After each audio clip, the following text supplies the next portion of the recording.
러시아에서 월드컵 축구가 계속되어져서 축구 경기가 세계적 이목을 끌고 있습니다.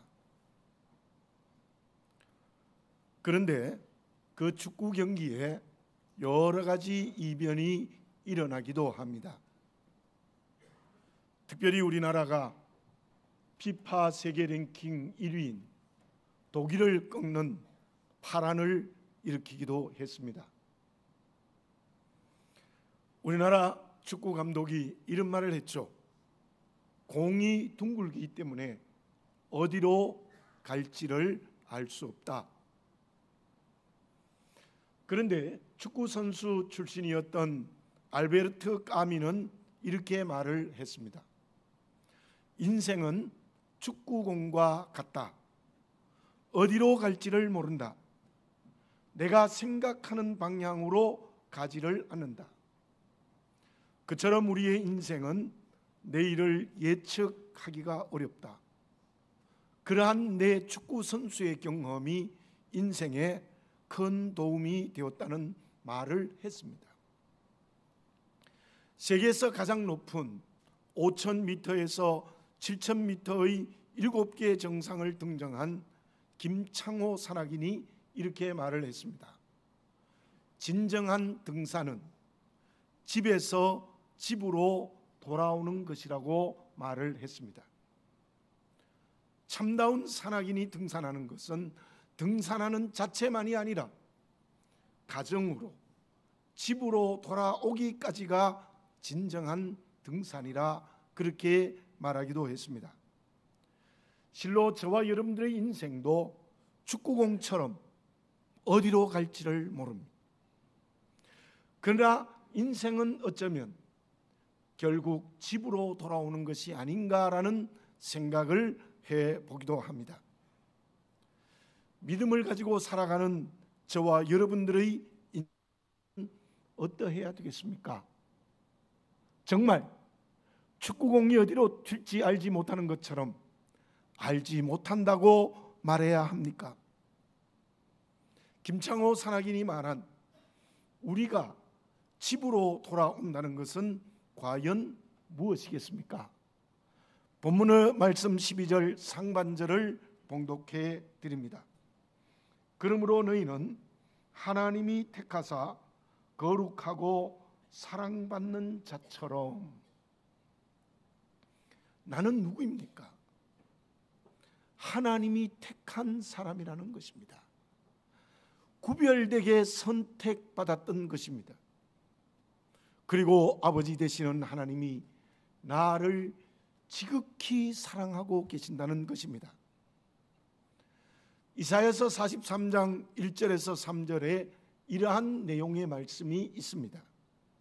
하나님이 나를 창조하고 지으셨다. 그리고 구원하셨다. 그러면서 하나님은 물론 이스라엘 향하여 하신 말씀입니다마는 영적 이스라엘 백성이 된 저와 여러분에게 말씀하고 있습니다. 너는 내 것이라. 내 한 사람 모두는 하나님께서 내 것이라고 말씀하고 계십니다. 그래서 물이 너를 침몰치 못하며 불이 너를 사르지 못한다. 심지어 너를 위해서라면 다른 나라를 희생해서라도 너를 구원해 주실 것이라고 약속하고 계십니다. 분명한 확신을 가집시다. 우리의 내일은 알지 못할 수도 있습니다. 그러나 아버지 되시는 하나님께서 언제나 함께 해주고 계십니다. 물에서도 불에서도 구원해 주십니다. 다른 것을 희생해서라도 우리를 살려주십니다. 그 하나님께서 지금 나를 향하여 이렇게 말씀하십니다. 너는 내 것이다. 너는 내 것이다 라고 말씀하십니다. 그리고 결국 우리를 새하늘과 새 땅으로 인도해 주실 것입니다. 그 믿음이 다시 한번 확실해지시는 이 시간이 되시기를 바라겠습니다. 올해도 지난 6개월 동안 하나님께서 은혜로 인도해 주셨습니다. 남은 6개월 또 하나님께서 분명히 은혜로 인도해 주실 줄로 믿습니다. 특별히 오늘 주일이 7월 1일이 되었고 우리는 오늘 지난 6개월을 감사하는 맥주 감사 예배를 드리고 있습니다. 이 예배를 드리는 가장 중요한 응답은 무엇이어야 됩니까? 하나님이 지극히 크게 은혜를 주시고 너는 내 것이라고 말씀하시고 물과 불에서도 구원하시고 다른 것을 희생해서라도 너를 구원해 주겠다고 하는 이 하나님의 은혜 앞에 우리는 어떤 응답을 해야 되겠습니까? 15절 마지막에 있는 말씀을 제가 다시 한번 말씀을 드립니다. 감사하는 자가 되라. 감사하는 자가 되라. 그 말씀은 하나님의 명령입니다. 해도 되고 안 해도 되는 게 아니에요. 저와 여러분들 나라의 법은 반드시 지켜야 된다고 생각하죠? 안 지키면 벌금을 낼 수도 있고 감옥에 들어가야 되기도 하니까. 그러나 더 중요한 것은 하나님의 명령입니다. 특별히 오늘 본문의 말씀의 그 시제가 감사하는 자가 되라는 그 표현이 뭐냐 하면 해도 되고 안 해도 되는 것이 아니라 반드시 해야 된다는 거예요. 그리고 그 말 속에는 어떤 의미가 있느냐 하면 한 번 감사하는 것이 아니라 계속해서 감사하라는 거예요. 16절에서도 감사하는 마음으로 하나님을 찬양하라. 17절에서도 하나님 아버지께 감사하라고 말씀하고 있습니다. 저와 여러분, 우리가 당하는 모든 고난에도 하나님의 선하신 뜻이 있는 줄로 믿습니다. 어떤 고난에서도 하나님께 감사하는 자가 되어야 합니다. 형통하고 잘 되고 성공할 때도 자기 만세를 부르지 말고 하나님께 감사하는 자가 되어야 합니다. 골로새서 2장 7절에서는 그 감사함을 넘치게 하라고 명령하고 계십니다. 우리의 어제에 하나님이 은혜로 함께 해주셨습니다. 오늘은 항상 내 손을 잡아주고 계십니다. 내일은 모든 환경과 관계를 책임져 주십니다. 그 아버지 되시는 하나님께 지속적으로 넘치는 감사를 하는 우리가 되어져야 될 줄로 믿습니다. 그때 오늘 맥주 감사 예배를 드리는 중요한 의미가 있습니다. 그때 우리는 하나님이 기뻐하시는 자녀가 될 줄로 믿습니다. 그러면 하나님의 은혜에 지속적으로 넘치는 감사를 한다는 것이 구체적으로 무엇입니까? 제가 여러분들에게 말씀드린 적이 있습니다. 이제 두 돌이같이 난 손자가 두 돌이 되기 전에는 저를 보면 할아버지가 안 되었어요.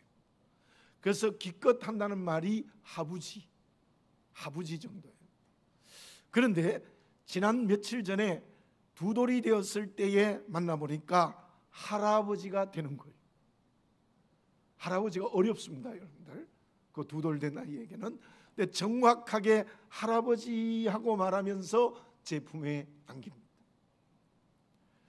여러분, 그 기쁨과 행복은 경험해 보지 않는 사람은 모릅니다. 아마 저보다 먼저 경험한 분들도 계십니다. 경험하지 않은 분들은 앞으로도 기대하셔도 좋습니다. 손주들이 말을 하기 시작해서 할아버지라고 말하면서 달려올 때 그 할아버지의 기쁨과 행복은 말할 수 없이 큰 거죠. 그런데 반대로 마음을 아프게 하는 사람들이 있습니다. 특히 사랑하는 자식이 말을 듣지 않으면 마음이 아픕니다. 친구가 배신하면 그 아픔은 견디기가 매우 어렵습니다. 하나님은 나의 아버지십니다. 언제 가장 기뻐하시겠습니까? 언제 가장 행복해 하시겠습니까? 언제 마음 아파하시겠습니까? 하나님께 언제나 넘치는 감사를 하면은 하나님께서는 분명히 기뻐하실 것입니다. 행복해 하실 것입니다. 그러나 하나님께 감사하지 않고 원망만 쏟아낸다면 분명히 하나님께서는 마음을 아파하실 것입니다. 그렇다면 정말 하나님께 넘치는 감사를 항상 한다는 것이 구체적으로 믿음의 길을 가는 그리스도인들에게 무엇이겠습니까? 17절 상반절을 제가 봉독해 드립니다. 또 무엇을 하든지 말에나 일에나 다 주 예수의 이름으로 하고 그를 힘입어 하나님 아버지께 감사하라. 어떤 말을 하더라도 주의 이름으로 해라는 거예요. 무슨 일과 봉사를 하더라도 주의 이름으로 해야 된다는 겁니다. 여러분, 손자가 할아버지 하고 말을 하면 할아버지가 행복하고 기쁜 것처럼 우리가 하나님 아버지를 향하여서 하나님 아버지 하고 말을 제대로 하면 하나님이 기뻐하세요. 하나님이 정말 기뻐하십니다. 또한 일과 봉사를 할 때도 예수님의 이름으로 할 때 하나님이 기뻐하고 좋아하시고 행복해 하신다는 겁니다. 그렇다면 예수님의 이름으로 말을 하고 예수님의 이름으로 일과 봉사를 하는 것이 무엇입니까? 일과 말을 할 때에 주님의 대행자로서 말을 하고 일하라는 거예요. 그 말씀을 풀어서 설명드리면 이렇게 말할 수 있습니다. 말을 할 때 주님이 말하는 것 같이 해야 된다는 거예요. 일과 봉사를 할 때도 주님이 일하고 봉사하는 것처럼 하라는 것입니다. 지금 우리는 사도행전을 읽고 말씀을 묵상하고 있습니다. 사도행전 7장에 보면은 스데반 집사님의 설교와 순교가 나옵니다. 스데반 집사님이 돌에 맞아 순교해 가면서도 피투성이가 되어가면서도 했던 말이 있습니다. 사도행전 9장 59절과 60절에 있습니다. 주 예수여 내 영혼을 받으시옵소서. 주여 이 죄를 그들에게 돌리지 마옵소서. 여러분들 한번 대답해 보세요. 누구의 말과 똑같습니까? 대답해도 괜찮아요. 누구의 말과 똑같아요? 예수님의 말씀과 똑같아요. 누가복음 23장 34절과 46절에 보면 주님이 십자가에서 하신 말씀입니다. 아버지 저들을 사하여 주옵소서. 아버지 내 영혼을 아버지 손에 부탁하나이다. 이 스데반 집사님은요, 예수님이 마지막 십자가에 죽으면서 하시던 말씀과 똑같은 말의 기도를 돌에 맞아 순교하면서 했습니다. 스데반 집사님의 설교와 순교는 주님의 가르치심과 죽으심과 거의 같다고 말할 수 있습니다. 스데반 집사님의 말이 주님의 말씀하시는 것 같이 말했습니다. 그의 일이 주님의 사역과 연결되어져 있었습니다. 그때 스데반 집사님의 얼굴이 피투성이가 되어 죽어가는데 천사의 얼굴과 같다고 했습니다. 바로 스데반 집사님은 그때 주님의 은혜에 넘치는 감사를 하고 있었던 것입니다. 감사의 예배를 드리면서 이 시간 나를 돌아보는 시간이 되시기를 바라겠습니다. 왜 지속적으로 감사하지 못합니까? 왜 넘치는 감사를 할 수 없습니까? 말이 성령으로 거듭나지 않아서 그래요. 일과 봉사가 주님의 일이 되지 못하기 때문이에요. 12절입니다. 제가 다시 한번 읽습니다. 그러므로 너희는 하나님의 택하사 거룩하고 사랑받는 자처럼 긍휼과 자비와 겸손과 온유와 오래 참음을 옷 입고, 여기에 옷 입는다는 말은 그러한 인격을 가지라는 말이에요. 그러면 그러한 인격을 가지라는 말은 말이 그렇게 먼저 돼야 돼요. 긍휼과 자비의 말을 해야 합니다. 겸손의 말을 해야 합니다. 온유와 오래 참음의 말을 해야 됩니다. 교만의 말을 하면 안 됩니다. 정죄만 하는 말을 해도 안 됩니다. 미움과 시기, 분노의 말을 하면 안 됩니다. 주님이 하시는 말씀처럼 내가 말을 하는 언어가 성령으로 거듭날 때 그 사람이 넘치는 감사를 할 수 있어요. 우리의 일이 무슨 일을 하든지, 세상에서 일하든지 교회에서 봉사하든지 무슨 일을 하든지 예수님의 사역과 연결돼야 돼요. 예수님이 하는 것처럼 해야 돼요. 하와를 보세요. 하와는 왜 사단에게 넘어갔습니까? 창세기 3장에 보면은 뱀과 하와의 대화가 나타납니다.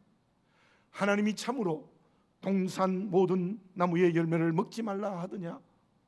열매를 먹을 수 있지만 동산 주황의 열매는 먹으면 죽을까 하노라고 대답했습니다.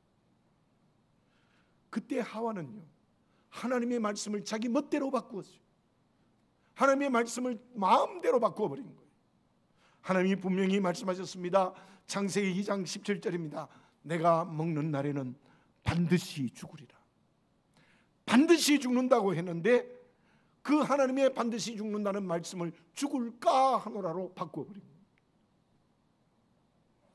하나님의 말씀을 자기 생각대로 바꾸어 말했습니다. 그리고 하와는 남편 아담과 선악과를 먹는 행동을 해버렸습니다.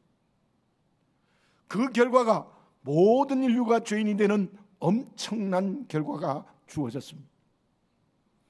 저는 본문의 말씀을 준비하면서 7월 1일 특히 맥주 감사절에 이 말씀을 선포하면서 저를 돌아보지 않을 수 없었습니다.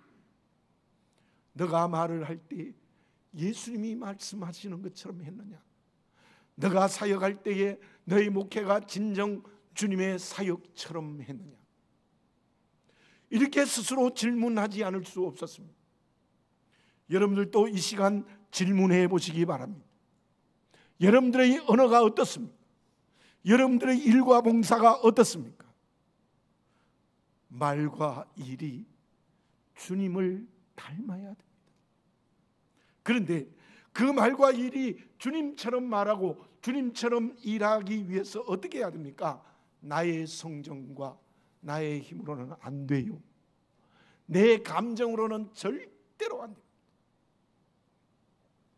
운전을 하다가 갑자기 자동차가 끼어들면 여러분들 어떤 말을 합니까? 여기도 운전하시는 분이 많죠. 내가 운전을 하고 가는데 갑자기 차가 끼어들었어요.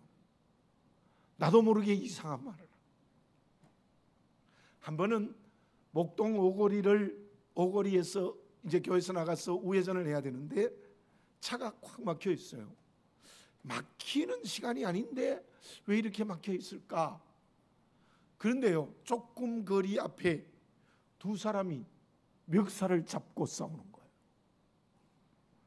사람들이 기다리다 못해서 내렸는데 수군거리는 이야기를 들어보니까 갑자기 차가 끼어들어서 그 뒤에 있는 운전수가 갑자기 내리더니 끌어내어서 멱살을 잡았는데 서로 잡았다. 여러분, 운전할 때만 그렇겠습니까? 우리의 인생의 걸음에는 그러한 일들이 얼마든지 많습니다. 분노하고 감정이 쏟아지고 내 성정이 복받쳐서 말할 수밖에 없는 그런 상황이 있습니다. 그때에도 절제해야 됩니다. 그때에도 주님이 말씀하신 것 같이 말해야 되는 것입니다. 그때에도 주님이 일하는 것처럼 일해야 되는 것입니다. 어떻게 해야 됩니까? 17절을 제가 다시 한번 봉독해 드립니다. 또 무엇을 하든지 말이나 일이나 다 주 예수의 이름으로 하고 그를 힘입어 하나님 아버지께 감사하라. 저를 한번 따라서 봅시다. 그를 힘입어 하나님 아버지께 감사하라. 아멘. 내 성정으로 안 돼요. 내 감정으로 안 돼요. 내 뜻으로 안 돼요. 어떻게 해요? 주님의 손에 힘을 힘입어야 돼요. 주님을 힘입어야 돼요. 여기에 주님을 힘입는다는 말은 어떤 말인가 하면은 내가 말을 할 때도 하나님이 함께하고 계셔서 길을 열어준다는 거예요. 일을 할 때도 주님이 나와 함께 하셔서 길을 열어준다는 거예요. 그 믿음을 가지라는 거예요. 어떤 감정이 팍 솟아날 때도 주님이 나와 함께 하시는구나, 주님이 이 관계의 문을 열어주시는구나, 이렇게 생각하고 말을 절제하는 거예요. 일을 할 때도 주님께서 이 일을 통하여서 큰 은혜를 주시는구나, 주님께서 이 교회 봉사를 통해서 큰 축복을 주신다는 그 믿음으로 일하고 봉사하라는 겁니다. 저와 여러분 언제나 항상 넘치는 감사를 하는 것이 하나님이 기뻐하시는 겁니다. 그게 그리스도입니다. 그러기 위해서는 우리의 말이 성령으로 거듭나서 예수님의 말씀처럼 말하는 저와 여러분들이 되어져야 될 줄로 믿습니다. 우리의 일이 예수님의 사역처럼 감당하는 그리스도인이 되어져야 될 줄로 믿습니다. 그때 저와 여러분들은 언제나 넘치는 감사를 하나님께 드리게 되고 그때 하나님이 기뻐하실 줄 믿습니다. 그러면 주님의 이름으로 말과 일을 하기 위하여 내가 가져야 될 덕목이 있습니다. 그것이 무엇입니까? 내 마음을 걱정에 맡기는 것은 나의 인생의 목덜미를 사냥개에게 맡기는 것과 같다라는 말이 있어요. 여러분들 걱정을 자꾸 해서 걱정의 노예가 되면요 인생의 길이 막힌다는 거예요. 인생길이 닫힌다는 거예요. 그러므로 우리는 걱정의 노예가 되면 안 돼요. 걱정에게 붙들리면 말과 일이 주의 이름으로 할 수가 없어요. 어떻게 해야 됩니까? 어떤 덕목이 우리에게 필요합니까? 15절을 봉독해 드립니다. 그리스도의 평강이 너희 마음을 주장하게 하라. 너희는 평강을 위하여 한 몸으로 부르심을 받았나니 너희는 또한 감사하는 자가 되라. 그리스도의 평강이 너희 마음을 주장하게 하라. 주장한다는 말은 지배한다, 통제한다는 뜻이에요. 그리스도의 샬롬, 그리스도의 평강이 내 마음을 지배해야 된다는 거예요. 내 마음을 지배하는 거예요. 여기에서 그리스도의 평강이 무엇입니까? 어떻게 하면 주님의 평안이 내 평안이 될 수 있을까요? 그것은 가장 먼저 주님의 십자가의 은혜로 하나님의 자녀되어 하나님과의 막혔던 담이 흘려진 하나님과의 관계가 샬롬의 은혜를 주셨다는 이 믿음이 확실해야 돼요. 십자가의 은혜로 구원받았고 십자가의 은혜로 하나님의 자녀되었고 십자가의 은혜로 죄와 죽음에서 자유했다는 그 평강이 성령으로 내 마음을 지배할 때 그때서야 비로소 우리는 모든 이웃과의 관계가 평강의 관계로 맺어질 수 있다는 말입니다. 잠언 4장 23절에 이러한 말씀이 있습니다. 모든 지킬 만한 것 중에 더욱 내 마음을 지키라. 생명의 근원이 이에서 남이니라. 여러분, 마음의 주인이 주님이 될 때 평강의 마음이 되는 거예요. 여러분들 지금 가만히 내 마음을 한번 바라보십시오. 그리스도의 평강이 내 마음을 지배하고 있습니까? 아니면 다른 것이 내 마음을 주장하고 있습니까? 우리에게 중요한 것은 오직 주님만 주인되어 내 마음을 붙들고 성령께서 내주하시면 그리스도의 평강이 내 마음에 있어요. 지배하게 돼요. 그러므로 오늘 다시 한번 내 마음을 가만히 들여보시고 그리스도의 평강이 내 마음을 지배하는 그런 덕목을 가진 그리스도인이 되시기를 바라겠습니다. 그리고 제가 읽었던 말씀처럼 너희는 평강을 위하여 한 몸으로 부르심을 받아, 이 무슨 뜻인가 하면은 특히 교회 공동체는 그리스도의 몸입니다. 십자가의 은혜로 구원받는 그리스도의 몸이죠. 그러면 이 성도끼리가 평강의 관계를 맺어야 된다는 거예요. 누구와는 평강의 관계를 맺고 누구와는 정죄의 관계를 맺으면 안 돼요. 누구와는 사랑하고 누구는 분노하고 미움의 대상이 되면 안 된다는 거예요. 모든 성암교회 성도들은 샬롬의 관계, 평강의 관계를 맺어야 된다는 것이 바로 오늘 본문 말씀이 우리에게 주시는 말씀입니다. 그리고 일과 봉사도 마찬가지입니다. 언제나 마음을 같이 하여 평강으로 일을 해야 됩니다. 말도 그렇게 해야 되지만 일도 그렇게 해야, 나와 달라도 마음을 열어야 되는 것입니다. 저와 여러분, 우리가 그리스도의 평강이 내 마음을 지배하면 말을 해도 주님의 말씀처럼 하고 일을 해도 주님의 일처럼 할 수 있습니다. 그리고 또 하나의 덕목이 있습니다. 16절을 읽어봅니다. 그리스도의 말씀이 너희 속에 풍성히 거하여 모든 지혜로 피차 가르치며 고면하고 시와 찬송과 신령한 노래를 부르며 감사하는 마음으로 하나님을 찬양하고 그리스도의 말씀으로 마음이 풍성해져야 된다. 결국 우리가 말을 할 때도 주님이 말씀을 하는 것 같이 하고 일을 할 때도 주님의 사역처럼 한다는 것은 그리스도의 평강과 그리스도의 말씀이 나를 지배하고 풍성해져야 된다는 뜻이에요. 이런 말이 있습니다. 빵 바구니가 비어 있으면 불화가 찾아와 문을 두드린다는 것입니다. 경제적으로도 너무 가난하면 싸움이 일어난다는 거예요. 더 심각한 것은 우리의 영이 가난하면 안 됩니다. 우리의 영이 부자가 돼요. 우리의 영이 부자가 되기 위해서 어떻게 해야 됩니까? 말씀이 내 마음속에 풍성하게 있어야 돼요. 말씀이 풍성하게 있어요.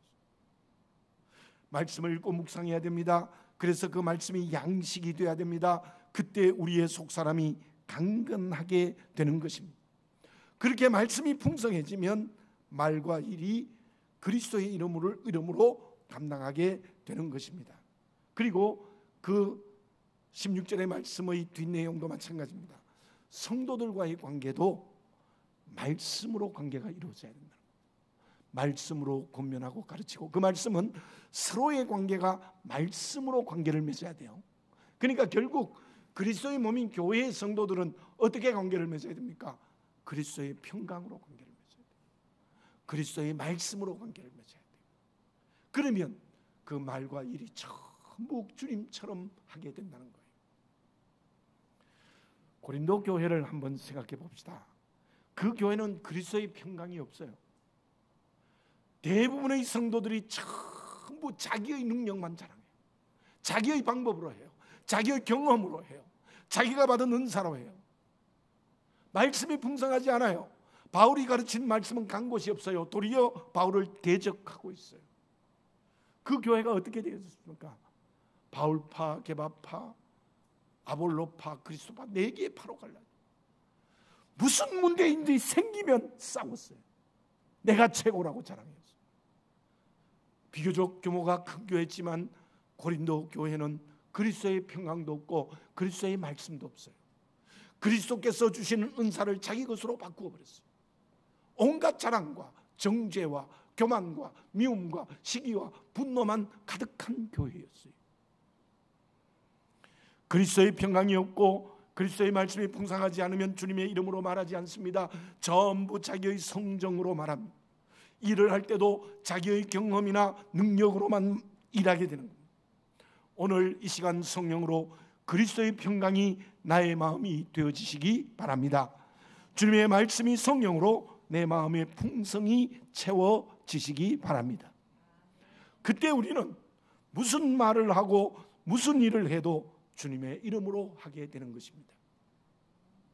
요한계시록에 7개 수신교회가 있는데 그 교회 중에 빌라델비아 교회가 있습니다. 그 교회는 라오디게아 교회처럼 고린도 교회처럼 큰 교회가 아니었어요. 서머나 교회와 비슷한 작은 규모의 교회였어요. 근데 그 교회는 인내의 말씀을 지켰다. 인내로 말씀을 지켰다. 얼마나 환난이 심했는지 모릅니다. 그럼에도 불구하고 거기에서 그들의 말과 일이 말씀대로 했다는 거예요. 말씀대로 했다는 거예요. 그리스도의 평강과 말씀의 풍성함이 있었어요. 그러므로 주님의 책망이 없어요. 라오디게아 교회는 큰 교회인데 책망만 있는데 그 교회는 칭찬만 낳는 교회가 되어졌습니다. 나는 어떻습니까? 우리 교회는 어떻습니까? 그리스도의 평강이 성령으로 충만해져 있습니까? 주님의 말씀이 풍성합니까? 그 두 가지가 살아있을 때 무슨 말을 해도 어떤 일을 해도 주의 이름으로 할 수 있습니다. 그때 하나님 아버지께 감사하는 자가 될 수 있을 줄 믿습니다. 감사하는 자가 되면 어떤 결과가 주어집니까? 말과 일이 그리스도의 이름으로 하는 감사하는 자가 되면 반드시 그 사람과 교회를 하나님께서 전진하게 하십니다. 성장하게 하십니다. 자라게 하십니다. 그러나 이스라엘 백성들이 광야에서 원망했을 때 어떻게 됐습니까? 한 걸음도 앞으로 갈 수 없었습니다. 감사할 때 앞으로 전진했거든요. 우리가 원망하면 언제나 퇴보합니다. 자라지 못합니다. 성장하지 못합니다. 말과 일을 자기의 이름으로 하는 사람, 그 사람은 언제나 원망하게 되어져 있고 그 길은 퇴보의 길일 수밖에 없는 것입니다. 원래 우리 교회 표가 성령으로 자라는 교회입니다. 어떻게 하면 우리 교회가 성령으로 자라는 교회가 될 수 있겠습니까? 각 사람, 성도 한 사람 한 사람의 마음이 그리스도의 평강과 그리스도의 말씀이 지배하고 충만해져서 일과 말을 할 때에 그리스도의 말씀처럼 그리스도의 일처럼 일하고 말할 때 넘치는 감사가 이곳에 넘쳐나고, 그때 하나님께서 우리 교회를 전진하게 하고 자라게 하는 역사를 허락하여 주실 줄로 믿습니다. 근데 그것은 교회만이 아닙니다.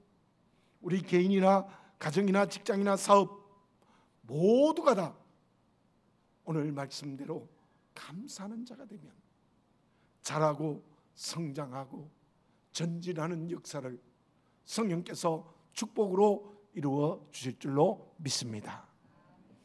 2018년 6개월이 우리 앞에 있습니다. 언제나 넘치는 감사를 하나님께 드리시기 바랍니다. 그러므로 하나님의 칭찬을 받으시기 바라겠습니다. 그 하나님의 칭찬은 나와 우리 교회를 전진하게 하십니다. 자라게 하십니다. 지금 하나님의 자녀인 내가 아버지이신 하나님 앞에 진정으로 감사하는 자가 되어 있습니까? 기도드리겠습니다. 사랑하는 아버지 하나님, 다시 한번 나를 보게 해 주시옵소서.